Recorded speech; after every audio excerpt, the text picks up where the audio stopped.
Hello, everyone. Thank you for joining this Target webinar tonight on incorporating NICE antimicrobial prescribing guidelines for skin infections. I can't see any of you on the call, but I know we have a full subscription for tonight's webinar, so it's great that so many of you are excited to join. I'm Donna Leckie and I lead the Target Antibiotics Programme for UK Health Security Agency. This is actually the third webinar that we've run in a series of webinars that we're planning with the RCGP. And you can access the previous webinars on the Target website. For those of you who attended the previous webinars, I hope you remember that we carried out a survey at the very end where we asked you what other webinars that you would like us to carry out moving forward. And skin infections and prescribing for skin infections was very high on that list, if not the highest. So that's why we have decided to run this tonight. So we really hope we've met your expectations and we meet your needs with what we've put together for this.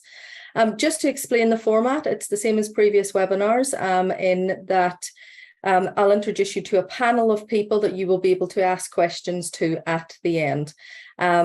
So just keep your questions, think about who you want to field them to, if you want to field them to anybody in particular, and we can answer those at the end. At the end of the webinar, then panelists will be able to respond to those questions. Before we start, I do need to highlight some housekeeping, so I'm just going to look up here to make sure that I cover everything. First thing is, please ask questions throughout the presentation using the Q&A function on your screens. You do not need to wait until the end of the talk. You can just put the questions in as we go. If you wish to ask your questions anonymously, please tick the anonymous box before submitting your question, and we will answer as many of the questions as we can within the allocated time.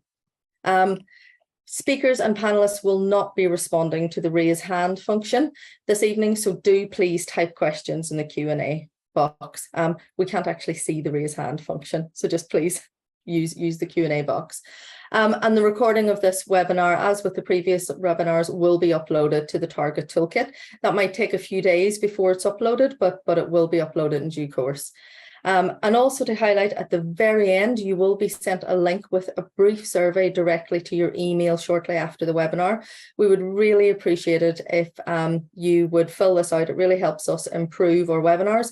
And we ask the same question at the end: what would you like from us in the future? So it will help us develop and respond to your needs rather than just what we think you might want. Can we move on to the next slide, please? So I'm going to start by introducing the panelists that we have tonight. So I'm not going to talk a lot. I'm going to ask them to introduce themselves. So Linda, do you want to start? Yeah, thank you very much there, Donna. So I'm Linda Strettle. I'm a GP partner in Rotherham at the Village Surgery. And I've had an interest in Target and antimicrobial stewardship for a few years now. I find it super useful, and I hope I can talk you through some really interesting parts of skin today. I'll pass you on to Philippa. Thanks, Linda. Hi, I'm Dr. Philippa Moore. I'm a consultant microbiologist in Gloucestershire for the last 18 years, time flies. And I've worked with the Target group for a number of years now on various aspects of Target. And I have an infection control interest that's more to do with community. And I'm Director of Pathology here. That's me. I'll hand you on to Avril. Hi there, my name is Avril Tucker. I'm a primary care antimicrobial pharmacist in South Wales, and I'm a prescriber in skin infections. Krishna? Thank you, Avril. My name is Krishna Gohill. I'm a podiatrist by background, but I'm a clinical lead for the lower limb wounds for the National Wound Care Strategy Programme. I'm also a senior lecturer in prescribing at the University of Northampton, and I've been involved in antimicrobial education, and that's where my interest comes for this subject. And I'll pass you over to Rachel.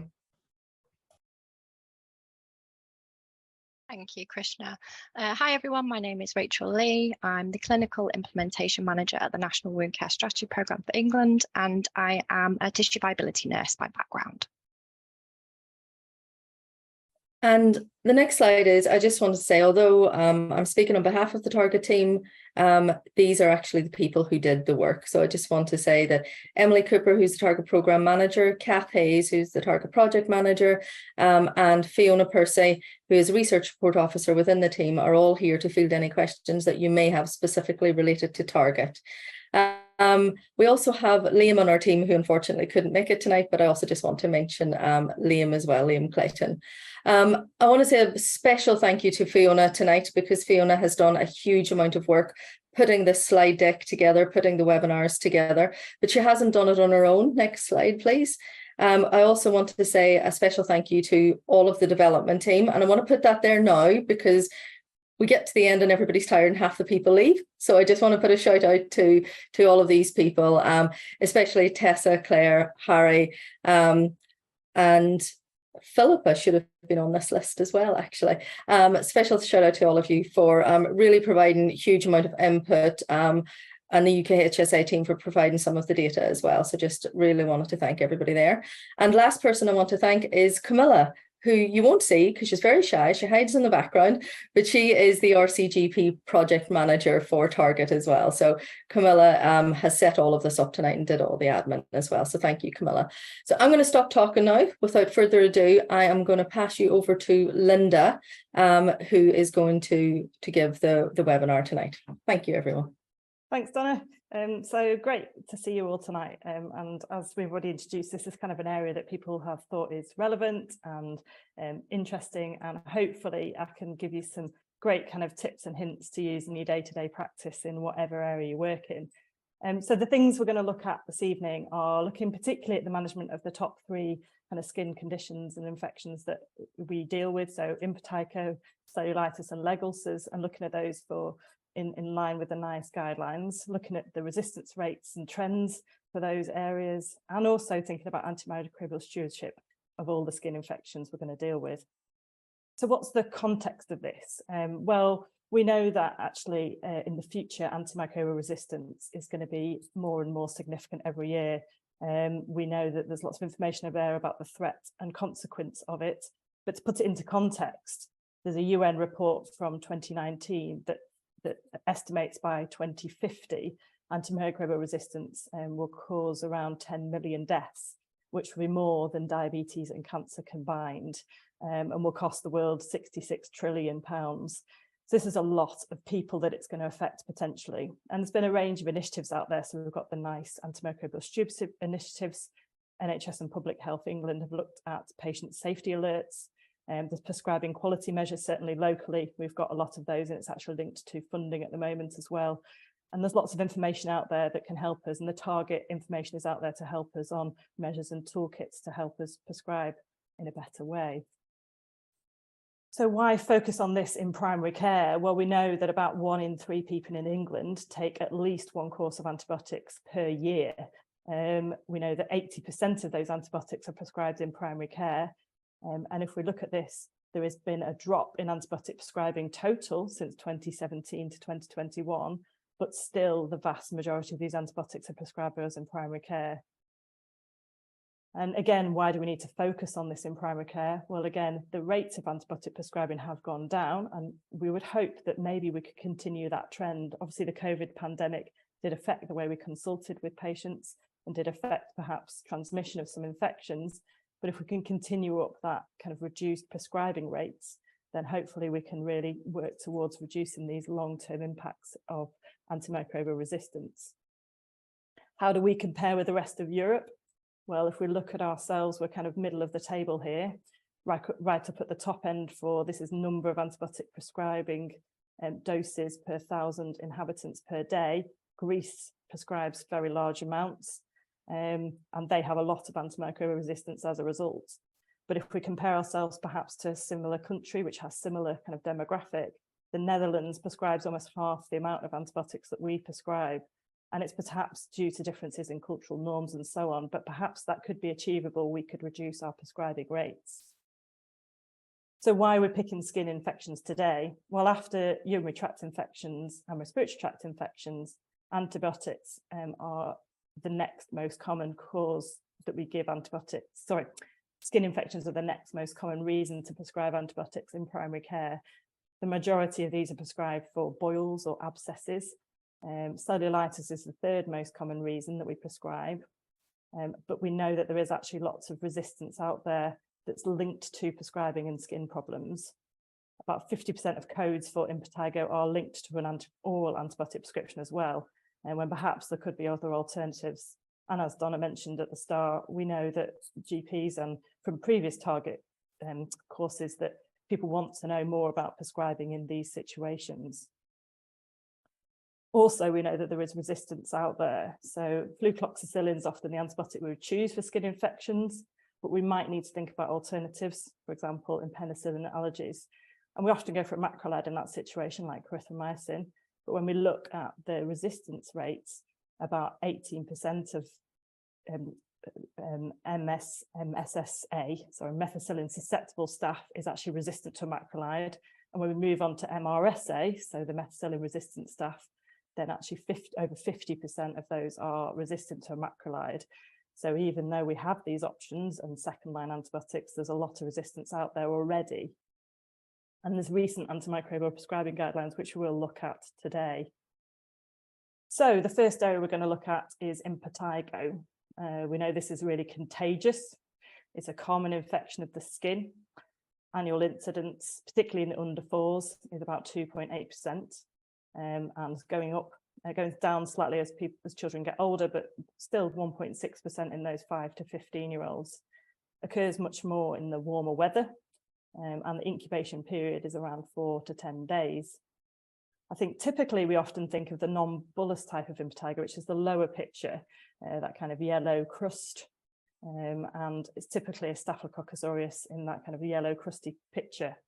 But also we can get the Streptococcus pyogenes causing the impetigo as well. And we know that there's methicillin resistant Staphylococcus aureus as well, and that is increasing in rates as well. It's spread by direct contact with discharge from the scabs of an infected person, or indirect contact with a contaminated environment. So obviously through nurseries and schools is common in these younger age groups. And we've also got to remember the differentials, so particularly around the mouth, thinking about other causes of the similar picture. So could this actually be a cold sore? Have they had pain? Have they had the tingling beforehand? Because they are also a common differential to think of as well. So let's deal with a clinical scenario. We have a video call, or equally it could be a photograph sent in with an accompanying telephone call of a patient with a 5-year-old daughter who's had a spot in her cheek over about 3 days, which is over a 50p sized area. There's several other yellow crusty lesions and other spots under the chin, but the 5-year-old is quite well. She's got no allergies, she's not got a fever, and so because of that you diagnose impetigo, and the non-bullous types, as we can see from the picture, is quite flat and yellow. So we're all quite happy with the diagnosis, but what are we actually going to do for treatment here? So we have 4 options: erythromycin orally, number 1, hydrogen peroxide cream, number 2, flucloxacillin orally, number 3, or fusidic acid 2%, number 4. So Camilla, could we put up the poll now?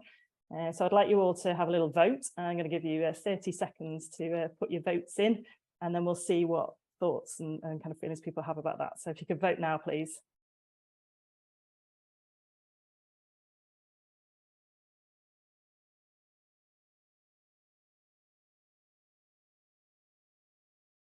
That's great. So we'll just give that another 5 seconds now. And if we could have some results now, please, Camilla. That's great. So we have a range of answers there. So very few people, so we had about 1% going for clarithromycin orally.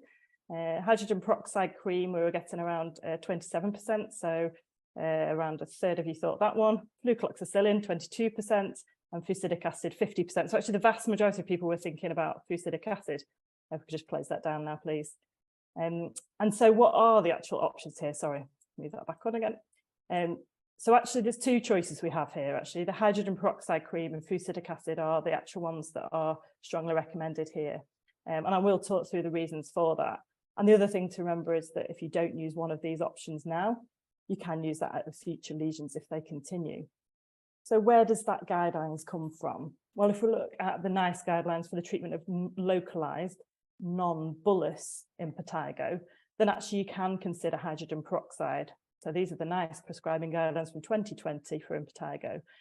So we can consider that hydrogen peroxide, and I will go on to on the next slide a bit more detail about how that can be used. Other topical antiseptics are available, but there's not much evidence about their benefit.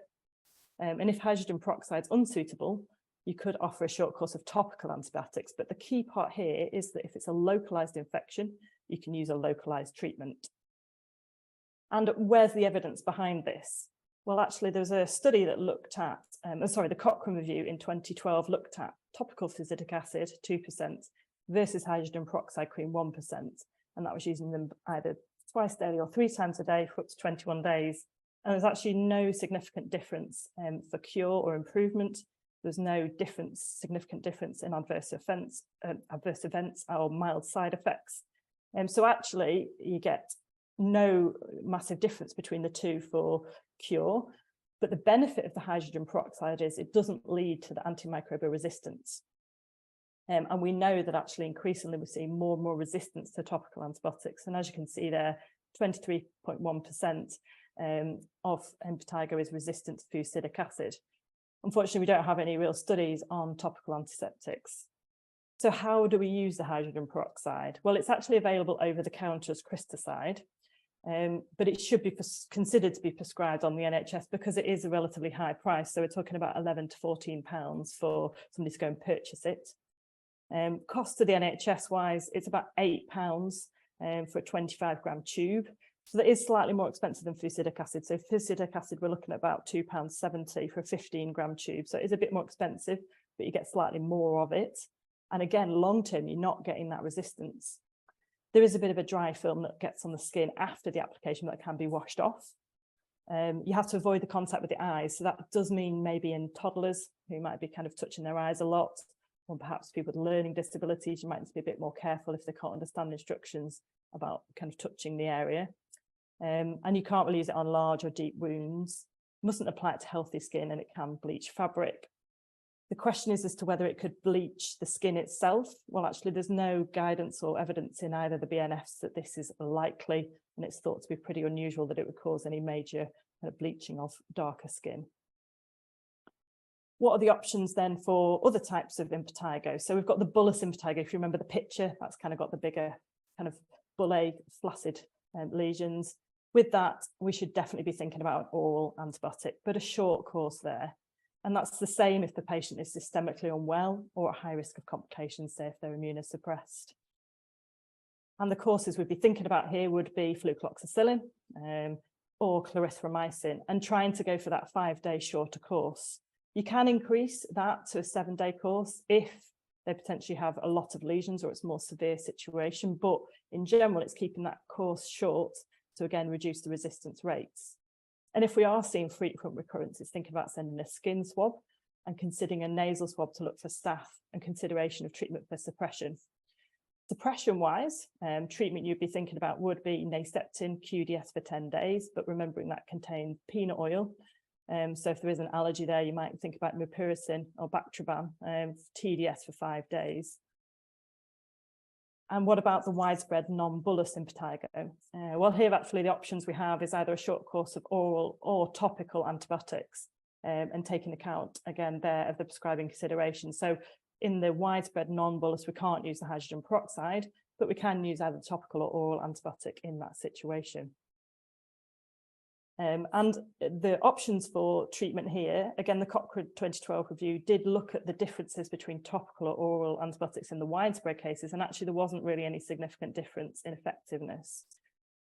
You can potentially use the topical antibiotics for a more widespread non-bullous impetigo based on patient preference, and it might be easier actually in a younger child to use topical fusidic acid, and topical can be quite straightforward. Getting a child to take flucloxacillin is often very hard. The taste of it is pretty unpleasant, whereas actually a topical fusidic acid can be quite a useful option there too. But you've also got to remember that antimicrobial resistance can develop quite rapidly with extended or repeated use of topical antibiotics. So bearing that in mind if they're having repeated courses. There's the treatment courses there we've got. So we've got that kind of widespread impetigo that's non-bullous, and the fusidic acid again for 5 days, or the alternative option is the mupirocin as well in there as an option too.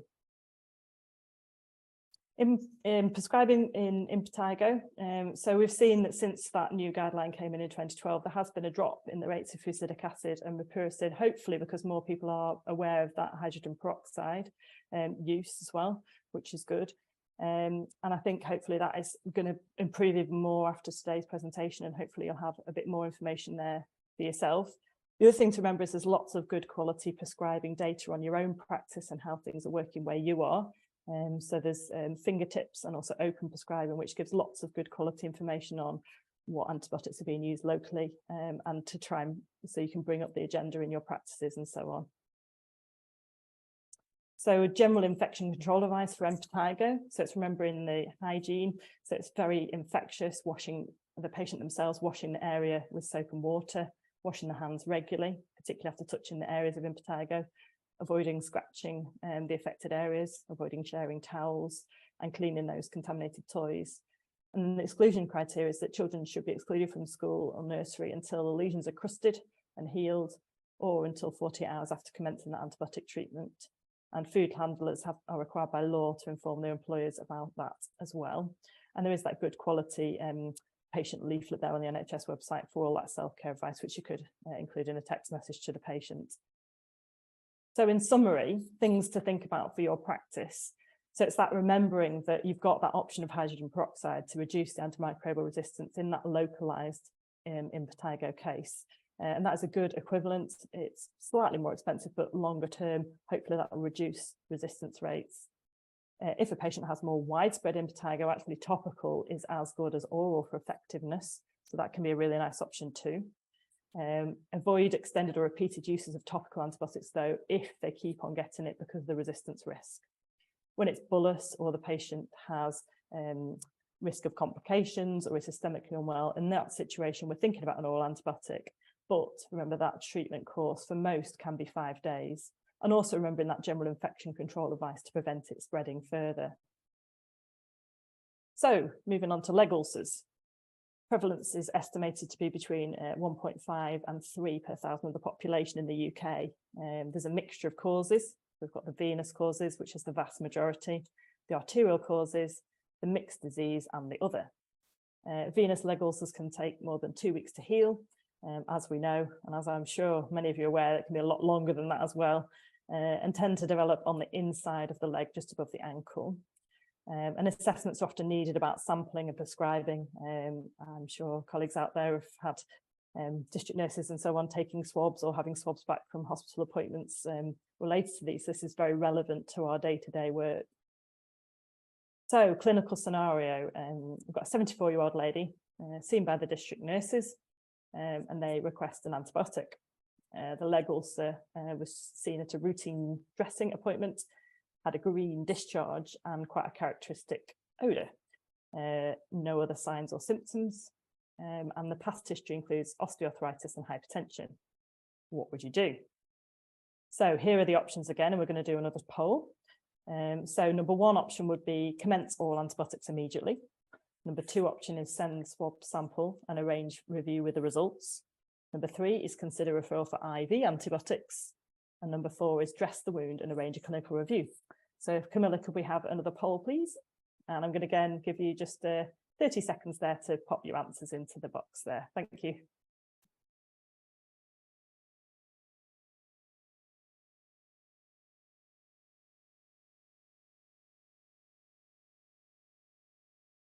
That's great. So just another 5 seconds there. So we've got those four options. So commencing antibiotics immediately, sending swabs, referring for IV antibiotics, or dressing the wound and arrange clinical review. So if we could show the results there, Camilla, please. Okay, so actually we're having a lot of people sending swabs. So the vast majority, we've gone 66% are sending a swab and arranging a review. We've got 16% starting all antibiotics immediately, perhaps because of the smell and the kind of changes. Not many people going for IV antibiotics, so we've got 3% there, and we've got 16% would consider dressing the wound and arranging a review. That's great. Thank you for that. If we could close that down, Camilla. So this is the kind of perhaps learning points. So the recommendation here would be that actually we should be thinking about just dressing this wound and arranging a clinical review. So unlike perhaps the poll, actually, we're not necessarily recommending a swab, and I will go into the details here. It should be advised to monitor things and any systemic upset contact for review, but actually I'll talk through why the recommendation is actually to dress it and monitor it rather than actually doing anything else. So actually we know that the vast majority of ulcers don't have infection in them. And why should we, as option 4, monitor these rather than actually swabbing them or immediately starting antibiotics? Well, actually, a lot of ulcers are colonized. So that means that there is some kind of simple bacteria in the surface of the wound, but it's not gone deeper into that wound and into the skin. And actually, antibiotics don't actually help healing if the ulcer is not infected. The antibiotics can't actually get into the slough of the wound. And actually the mainstay of the treatment of the uninfected ulcer, which is the picture on the left, should be to treat the underlying cause. So for example, if there is insufficiency due to venous stasis, then considering compression after anchial-brachial pressure indexes, or treating edema and so on. And Pseudomonas does cause quite a classic smell. I'm sure we've all smelt it and seen the greeny discharge with it. Now that is often associated with soil or water or moisture. But actually there's a very low incidence in the community of that being linked into invasive infection. In hospital, where it's invasive, it can be more significant, but in the community where we're working and where this target presentation is aimed at, it's actually much more likely to be a colonizer.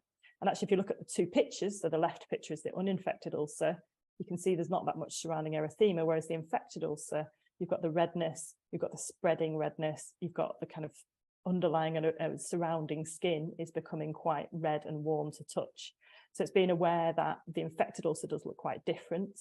It has redness and pain, and the antibiotics would work when it is spreading like that into the deeper skin and deeper tissues, but actually in an uninfected ulcer where you've got the colonization, but actually not the deeper infection, antibiotics won't actually help the healing here. So the recommendation is do not swab a leg ulcer at initial presentation.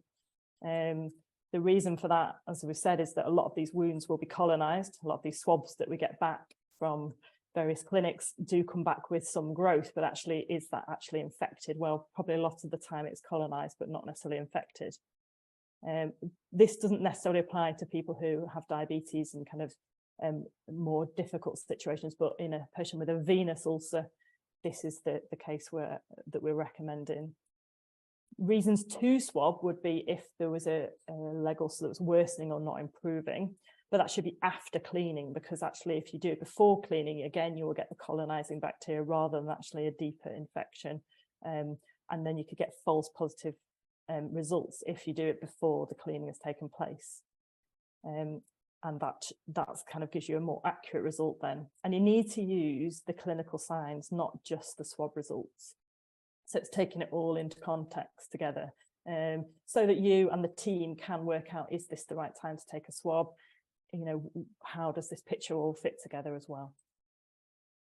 So when to consider antibiotics for leg ulcers, it should be considered if you've got that deeper, bigger infection there. So if there's signs of that redness or swelling spreading beyond the ulcer, localized warmth, increased pain or fever. And when choosing the antibiotics, you've got to consider the severity of the signs or symptoms, the risk of developing complications in the previous antibiotic use. And first line recommendation is the cellulitis, is the flucloxacillin 500 milligrams, QDS for 7 days, because Staph aureus is likely the most common. Important thing to remember is it will take some time for a leg ulcer infection to resolve, and it's not expected that the leg ulcer or perhaps the redness of the skin will have completely resolved by the time the antibiotic course is completed. It does take a while for that side of things to resolve, but it's important to seek advice if it worsens at any point or the redness starts to spread again. And always remembering those deeper infections that you can get, so particularly in the diabetes patients, things like deeper osteomyelitis, or if it's spreading and becoming more extensive, think about whether actually people at that point need IV antibiotics. So in summary, actually not that many leg ulcers are clinically infected, most are colonized. You need to manage the underlying conditions, so the swelling, the edema, thinking about medicines that could be making the swelling worse, such as amlodipine, the calcium channel blockers causing peripheral swelling. Initial presentation, don't necessarily swab, even if it might be infected. If you think it's infected, you can just treat with standard antibiotics. And then if you are going to swab, do that after cleaning. Antibiotics don't promote healing when it's not infected, so it actually doesn't benefit the patient and just increases the risk of antimicrobial resistance. And then the standard treatment for patients is flucloxacillin 500 milligrams QDS for 7 days, unless they're penicillin allergic. Cellulitis, finally. So this is an acute bacterial infection of the dermis and subcutaneous skin.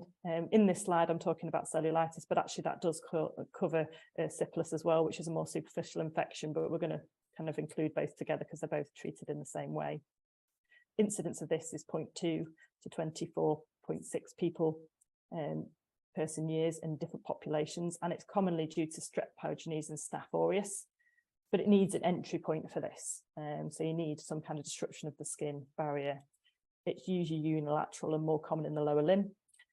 Most resolve with treatments, but recurrence is common. And as we know, the risk factors is often skin trauma, ulceration, and obesity. So another scenario we're going for here. We've got a 77-year-old lady and we're contacted by the carers. She's got an inflamed, painful, swollen lower leg. She's out of sorts. She's not eating much. Say she's had tablets for a similar thing about 3 months ago. She's got a past medical history of osteoarthritis and hypertension. She's penicillin allergic. She doesn't have a thermometer, but she doesn't feel feverish. She's had no shivers, aches or sweats, and her observations are normal. You've got to remember that people with different skin tones, it may look different when people have cellulitis if they've got darker skin tones, and being aware of the texture as well. But this isn't the case in this lady. This is the picture that the district nurse managed to send through to you. So the question is, what would you do? So the options we have is prescribe clarithromycin, number 1, prescribe coamoxiclav, number 2, prescribe doxycycline, number 3, or number 4, none of the above. So Camilla, could we have another poll, please? So if you could all vote now, just 20 seconds on there for that vote.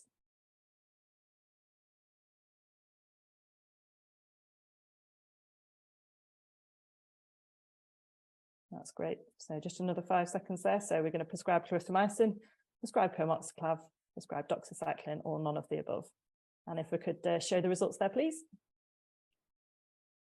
That's great. So we've got none of the above. Brilliant. Oh, that's really good. So thank you. If you could just take that down. So 55% none of the above and some prescribed clarithromycin. Well done. You remembered that she was penicillin allergic. So recommendation here would be none of the above.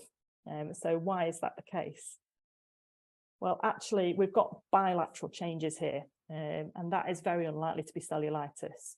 Cellulitis is generally unilateral, whereas as you can see on this lady's legs, bilateral changes, and actually that's much more commonly a chronic condition. So varicose eczema, venous insufficiency, lipodermatosclerosis, or other things like heart failure or medication related as well.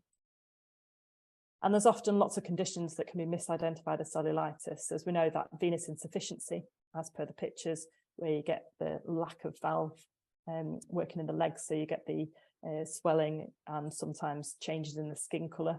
Obviously, you've got to think about DVT as well, but that's usually unilateral. And then we get the classic picture, so the hyperpigmentation, often due to the hemosiderin from the hemoglobin depositing in the skin, the venous eczema that can go with that, so red, itchy, flaky skin with the pain, blisters and swelling. And then the changes in the skin there too, so the hard tightening, thickening of the skin there that we can often see. And the advice for that, antibiotics won't help that. So we've got to do the keeping active, the weight loss, the leg elevation, moisturizer, and then compression stockings after ankle pressure index if that's indicated. And if there's an acute flare, thinking about that topical steroid to kind of settle down the eczema rather than treating with antibiotics. That's that remembering the difference when it's bilateral. So another scenario for you here. We have an 83-year-old male with a warm, red, swollen and painful left lower leg. Now covers a 15-centimetre area, so it has been spreading. You see a small abrasion on the side of his foot. He remembers he's knocked it in the garden. He's not feverish. He has got quite a few other health problems though, so ischemic heart disease, atrial fibrillation and hypertension. So I hope from the previous slide you can see maybe we've got a unilateral situation here rather than bilateral. So actually, I hope you can all agree that here we would definitely think about offering an antibiotic. But what course of antibiotic length would you give? So would you go for a 5-day, a 7-day, a 10-day, or a 14-day course here? So elderly gentlemen, comorbidities, and if you'd just like to vote now, please.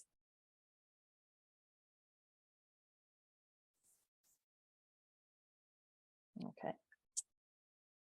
And if you just like to vote, so I'll give you another 10 seconds there.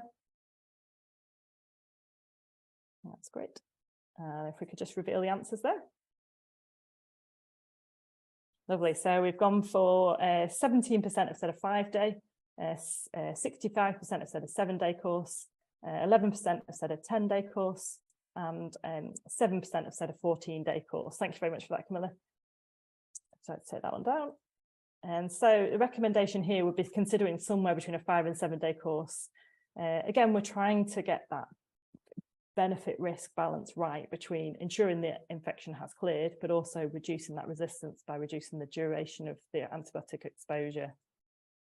A longer course can be needed based on clinical assessment, but often it's worth trying to give a shorter course to start with a recommendation to contact back if things aren't improving.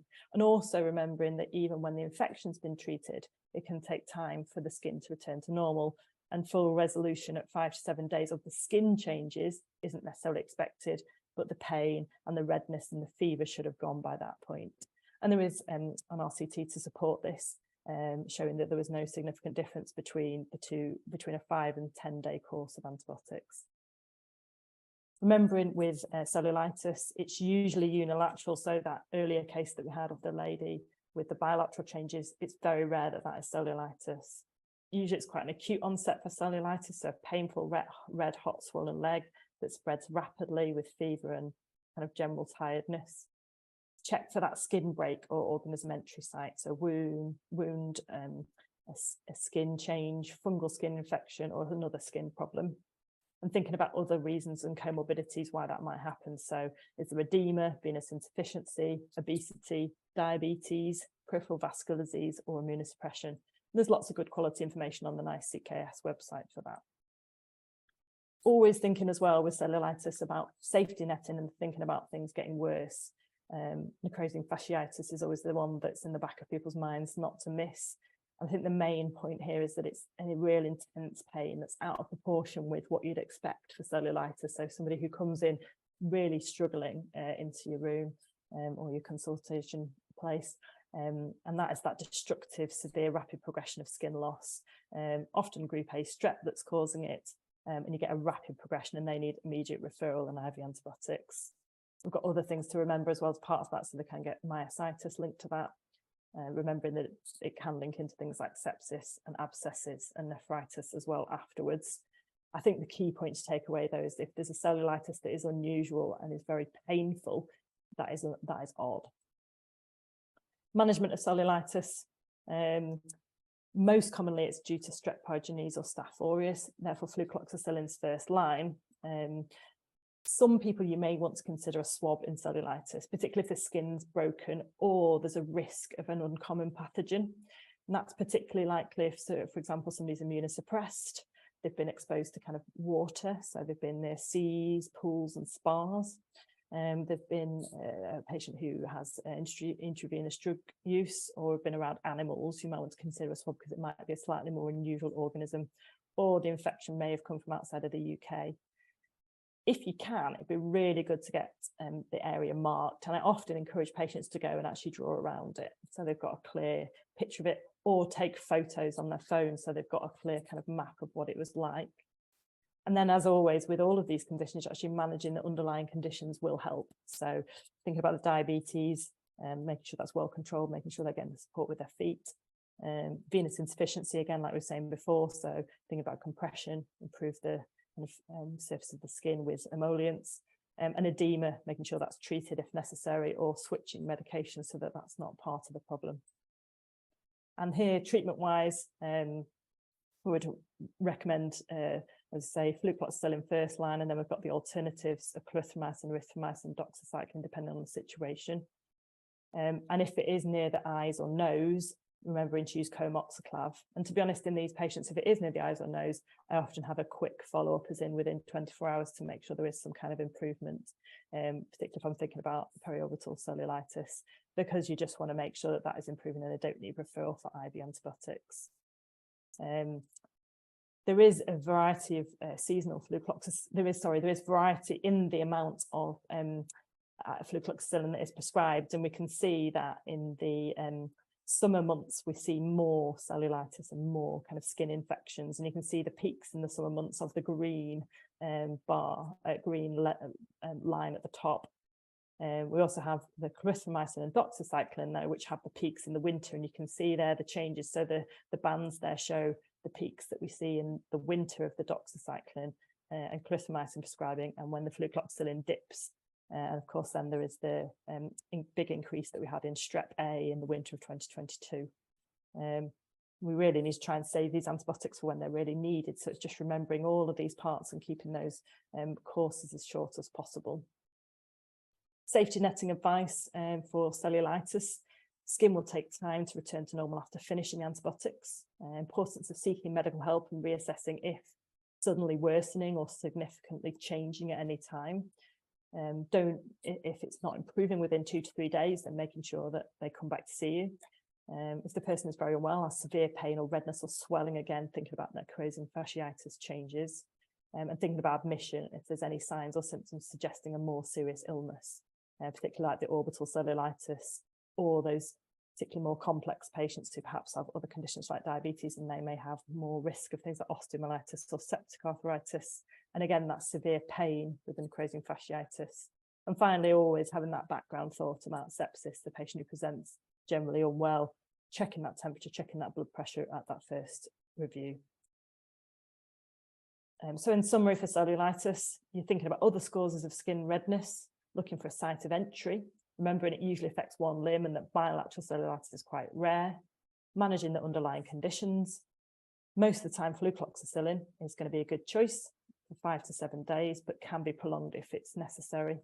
But again, trying to start with the shorter courses where possible, giving prevention advice and advising that it would take some time for things to return back to normal.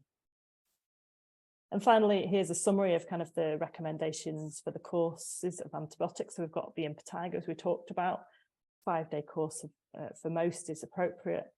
Remembering that there's that hydrogen peroxide option, which can be a really nice option for the localized impetigos that's non-bullous. Then we've got also the topical option for the more widespread non-bullous impetigo.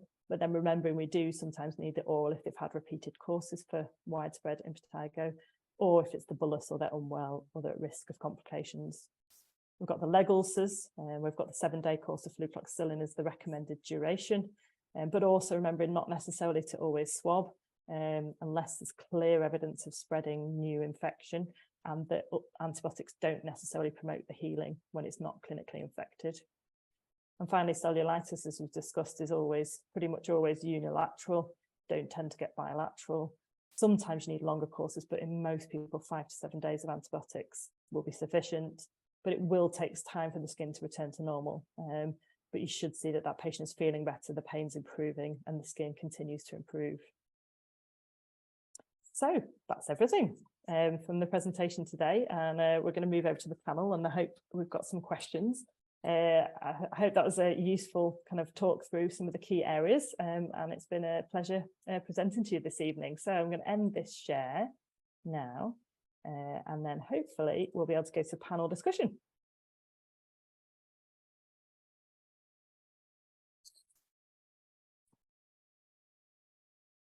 I can't hear you, Donna, sorry. There we go. I had to be the person not hitting mute, didn't I? So thank you, everyone. And thank you very much, Linda, for presenting that. That was really, really great presentation. We have had quite a few questions in the chat. Many of them have been answered by the panel as we've went along, but some of them we've kept for the live session. So what we're going to do is I'm going to try and field these questions by condition. So I might just pick out random panel members, or I'll ask a question if someone thinks they can answer, then that will be fine. I'm going to give you a little bit of a breather, Linda, before I feel some towards you. So one for Philippa, please. I'm going to focus on leg ulcers first. So if no improvement, leg ulcer after the 7 days, you wouldn't give more or an alternative? Okay, so if basically, firstly, you need to check on your diagnosis. Are you clear that this is definitely a spreading cellulitis or an infected leg ulcer as opposed to just colonized? But if you are clear about that, then there's lots of things to consider. Who is this patient?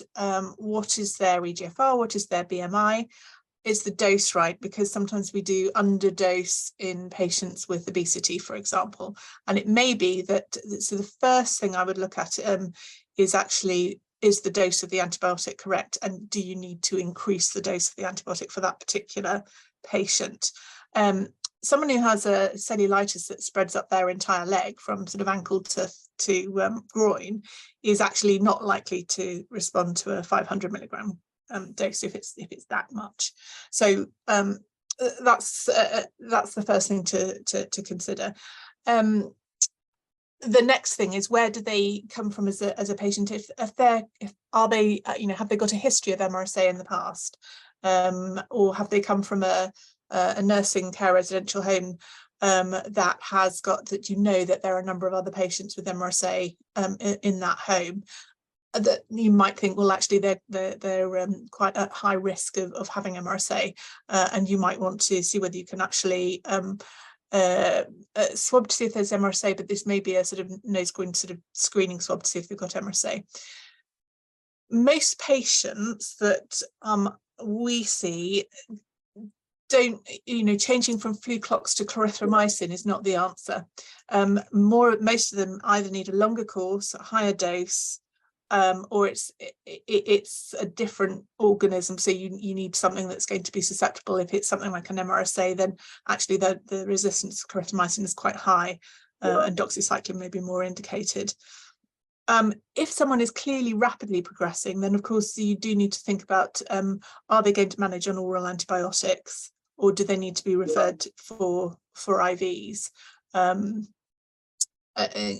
for example to an OPAT service. There are some other antibiotics that you could consider. So, for example, clindamycin has got good skin and soft tissue penetration, and for someone who is not responding well to clarithromycin, then clindamycin is a sort of a good escalation. So it does depend on the scenario, but I hope that sort of gives you an idea of the sort of where you would escalate to. If someone doesn't seem to be improving after 7 days and you're convinced about the diagnosis. Fabulous. Thank you for that, Philip. It was a complicated answer, definitely. Keeping on with leg ulcers, a question for Rachel. Are topical antimicrobial dressings appropriate for a non-healing leg ulcer? It's a really good question. If a leg ulcer is non-healing, as we've already kind of heard from other speakers, the most important thing to do is to get them to a clinician that can assess that patient holistically and do a comprehensive assessment of the leg ulcer. So including vascular assessment, for example, consideration of nutrition and all the other things, because they're going to need a diagnosis for the cause of the ulcer, and that needs to be managed first.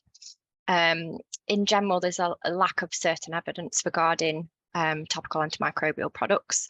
There seems to be general consensus that they have some use, but the most important thing to do is treat the underlying cause of the wound. So if it's just the matter of non-healing with no other signs or symptoms of any kind of local or spreading systemic infection, then there wouldn't be any need to use a topical antimicrobial. You're best with like a non-adherent dressing. And then most leg ulcers are due to venous disease. So the best treatment there is going to be some compression therapy. In most areas, to support clinical decision making, there will be kind of local wound infection pathways and algorithms to follow. They're usually developed by tissue viability services in conjunction usually with infection control and microbiology colleagues. So it's always best to check out the local pathways for your area. Brilliant. Thank you, Rachel. I am going to go back to Linda, still on the topic of leg ulcers. I think you mentioned you responded to this in the slides, but I just want to know if you've got anything else to add to it, Linda. Does the leg ulcer guideline earlier cover diabetics and those with peripheral vascular disease? I've got to be honest here, I'm not sure actually. I suspect there will be extra guidelines, and often you're going to be getting your podiatry diabetic colleagues involved here, but actually I don't know, sorry. Okay, and Emily, you had looked at the guidelines. Did you have something to comment on that? Yeah, sure. So I just had a look through the guidance, and it doesn't refer to diabetes specifically in the management, so it seems to infer that you would manage a person who is a diabetic with a leg ulcer. If they didn't have an infection, you would follow the same guidance, but it does state that you should consider that in the comorbidities, and also talks about considering referral if the leg is infected. So it does talk about diabetes in the guidance. Okay. Great. I'm going to move on now to impetigo, if that's okay. If I've missed some questions, we will answer all questions we've missed, and hopefully, Camilla, if you're there, can you just confirm that we can send the Q&As to people with the survey, or maybe after the survey? It will be after the survey, but it's definitely possible. Thank you. Okay, so a question for Avril, please, if that's okay. Avril, still here? I've got nobody on the screen. Oh, there you are, Avril. I see you now. Sorry. In slide 23, it says the evidence also highlighted that topical antibiotics were as effective as oral antibiotics for the treatment of impetigo. Repeated extended use of topical antibiotics can lead to antimicrobial resistance, and treatment course 5 days for most. If not resolved within 5 days, should a patient with non-bolus impetigo ever be switched to oral antibiotics to reduce risk of resistance? I can't hear you, Avril. Can you hear me now? Yes, thank you. Great question. Obviously, you would need to assess the patient holistically and look at all of their risk factors. But because of if you're specifically looking to reduce the chance of resistance, through using hydrogen peroxide as an antiseptic, you are reducing the antimicrobial exposure. And as we've heard from the slides, topical is as effective as an oral preparation in the treatment of impetigo. So hopefully that gives a little bit of reassurance with regards to that question. Fabulous, thank you. I think Philip is answering the question at the minute on impetigo on the live chat as well. So I'm going to move on then to cellulitis, but if you do have questions on any impetigo or leg ulcers, do please keep asking them. I'll ask this to Krishna, please. What considerations should clinicians consider when managing cellulitis on top of the foot? So when you're looking at cellulitis on the foot specifically, there's a number of things to consider. So have a look to see whether there's actually a portal of entry into the foot for what may be causing the cellulitis in the first place. And also consider that in darker skin tones, that inflammation may be darker rather than looking more red. So it's just really important to consider these things. But going forward, if there isn't a portal of entry that may be causing the cellulitis in the foot, it may be worth considering a differential diagnosis, such as an acute Charcot, which may present as an unexplained, inflamed, swollen foot. And that quite often may look like an infection, but if there isn't a portal of entry, then it's likely not to be a cellulitis, and you need to consider alternatives. So with an acute Charcot, the pathway would be that we need to offload the person. So doing a good history to see whether there's evidence of neuropathy, and that's why those with diabetes are usually the ones who are likely to develop these Charcot, acute Charcots, and turn up after maybe doing lots of activity on a weekend, and all of a sudden their foot is blown up and there's no apparent reason for why that has happened. So neuropathy is normally a key factor. So if someone's got neuropathy and they've got this unexplained red hot swollen foot, then be thinking charcoal, and that offloading needs to happen. So be that rest or be given an air cast boot, but these are normally done, refer the individual according to your local pathways directly to podiatry if you can.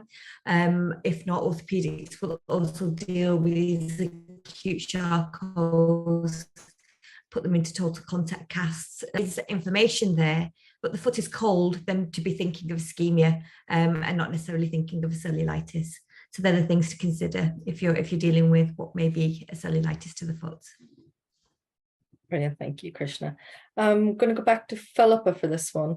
If cellulitis is worsening, what considerations should there be for changing antibiotics?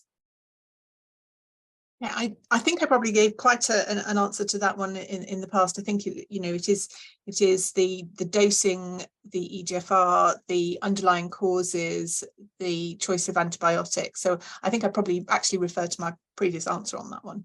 Yeah, brilliant, thank you. So I'm getting confused between all of the questions, making sure that I'm following all the screens. A question for Rachel: should compression therapy be stopped if a patient has cellulitis?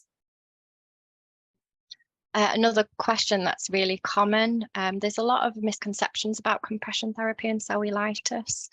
There's kind of myths around perhaps it changes the microcirculation, which may affect the way that the antibiotic distributes. There's other thoughts that compression may spread infection actually just from the tightness of the bandages.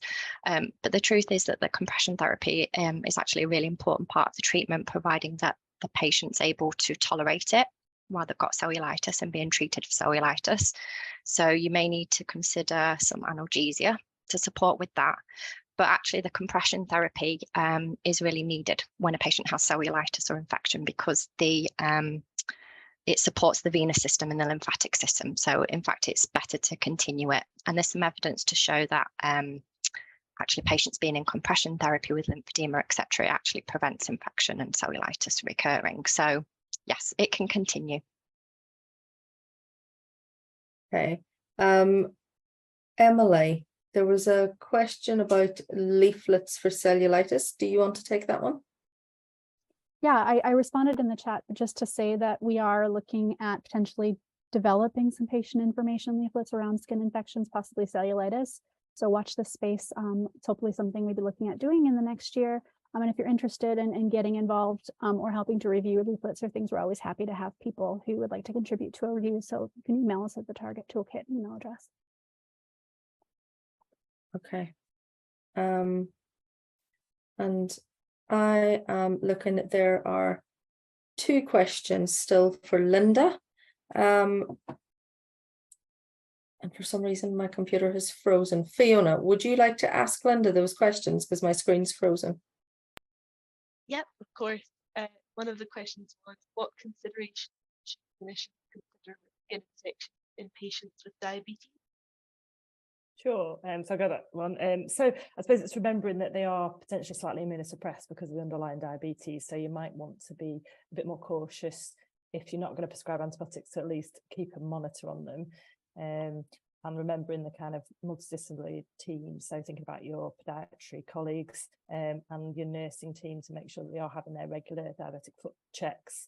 Then if it is an infection, you're potentially going to want to think about their other kind of treatments as well. So thinking about the sick day rules with their insulin, metformin and ACE inhibitors, and then also remembering that some of the SGLT2s like canagliflozin would need to be temporarily paused. So it's just that kind of broader remembering all the rest of their treatment options and kind of what else is going on with their medicines. And then finally, you're going to want to be thinking about the deeper infections as well in this group of patients. So thinking about osteomyelitis and so on as well.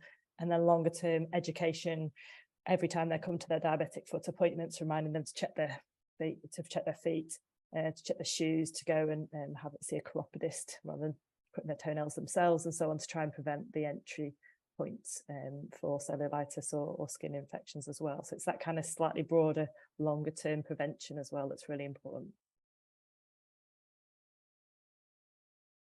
And the second question, the this was, what would be the most discerning or differentiating symptom between cellulitis and DVT? Would it be the fever, or whether they have risk factors for DVT, or is it the level of pain?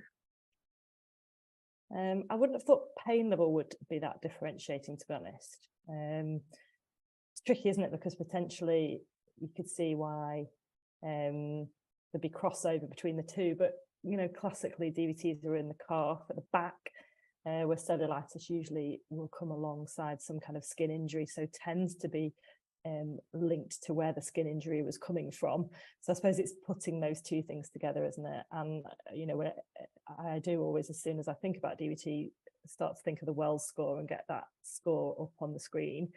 There is always crossover, and I suppose you don't want to ever miss the DVT, do you? So if you've got queries about DVT, you're going to have to refer to get that assessed, or go through your local pathways for that. I don't think pain would be a particularly big discriminator. I think position of it on the leg and kind of the presentation, whether it comes from an injury or whether it's linked to other risk factors, would help differentiate between the two. Thank you, Linda. We still have some questions in the chat. I'm going to give everybody a minute or two. If you've got any more questions to ask, please put them in, not the chat, but in the Q&A section. It is, however, after 7:30. So I'm going to stop the verbal responding to the questions now. We will convene with panelists after this and get some responses to these questions so that Camilla can send them out to everybody. But I do want to end by saying a huge thank you to our panelists for taking the time out of their incredibly busy schedules to come here tonight and help field these questions. I sincerely hope everyone found it useful. I'm sorry I had a bit of technical difficulty at the end there, but I really hope everyone found it useful. Please, when Camilla sends the survey, we would be really, really grateful if you can fill that out. There is an open-ended question at the end. Is there anything else you would like, any other webinars you would like us to facilitate? But on that note, I am going to close. Thank you, everyone.